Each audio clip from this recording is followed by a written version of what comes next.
विधान परिषद निवडणुकीत गद्दारीचा शिक्का लागलेले काँग्रेसचे आदिवासी आमदार हिरामण खोसकर थेट पवारांच्या मोदी बागेमध्ये दाखल झालेले आहेत। काँग्रेसच्या पहिल्या यादीत आपलं नाव जाहीर व्हावं अशी मागणी खोसकरांनी पवारांकडे केली आहे। विशेष म्हणजे हेच खोसकर इतके दिवस अजित पवारांच्या संपर्कात होते, त्यामुळे खोसकर सध्या तांत्रिकदृष्ट्या काँग्रेसमध्ये असले तरी भविष्यात नेमके ते कुठे असतील हे ते स्वतःच सांगू शकत नाहीयेत। काल मंत्रालयात उड्या मारून आंदोलन करणारे आदिवासी आमदार हिरामण खोसकर आज थेट पवारांच्या भेटीला मोदी बागेत आलेत। असं काय काम पडलं पवारांकडे त्यांचं, आपण त्यांनाच विचारूया।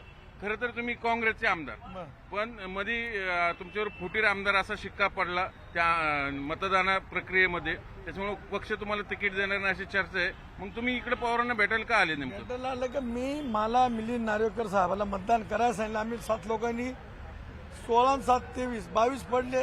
आता 23 पैकी कोण फुटलो, परंतु जयंत पाटील साहेबाला काँग्रेसच्या 5 आमदारांना मतदान करायला सांगितलं। त्याच्यानंतर काही मतदान झालं नाही। मी स्वतः छाती टोकून सांगतो, मी मतदान केलेलं आहे, पक्षाला केलेलं आहे। ज्याला आम्ही मतदान केलं तो निवडून आला, काही आमदारांनी त्यांना मतदान केलं तर पडले, परंतु आम्हाला सांगितलं की 1 ते 7 लोक मिलिंद नार्वेकरला मतदान करा। ठीक आहे, जे झालं ते झालं। आता काय भूमिका आहे तुमची? आता एकच भूमिका, आम्हाला पहिल्या यादीत जाहीर करावा हीच भूमिका, दुसरं काही नाही। तुम्ही पक्षाने जाहीर केली तर पवारांकडे काय करणार? पवार साहेब बोलतील ना असं थोडे, शेवटी वरिष्ठ नेते म्हणजे ते। तुमच्या पक्षात तुमचं कोण ऐकत नाही?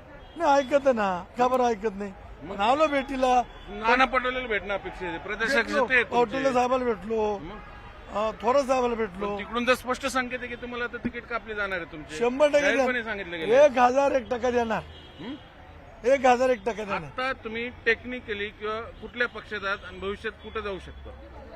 आज मला तिकीट 100% मिळणार, 1% इकडे पण तिकडे कुठल्या चिन्ह? पंजा पंजा? हो. पण पंजाच तुम्हाला तिकीट ना करणार आहे, नाही ना कारण करणार, तुम्ही फुटलेत। नाही असा आरोप येतो तुमच्यावर। 100% नाही, 1001% फुटेल नाही।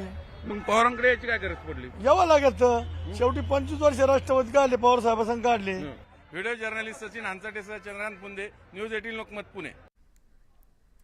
पुढे एक ब्रेकिंग बातमी आपण पाहतोय। मुख्यमंत्री एकनाथ शिंदे दिल्ली दौऱ्यावर असल्याचं कळतंय। आज किंवा उद्या शिंदे हे दिल्लीला जाणार आहेत। फडणवीस सुद्धा दिल्लीला जाण्याची शक्यता वर्तवली जाते।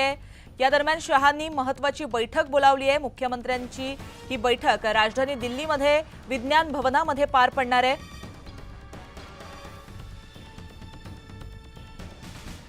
तर मुख्यमंत्री एकनाथ शिंदे दिल्ली दौऱ्यावर जात आहेत।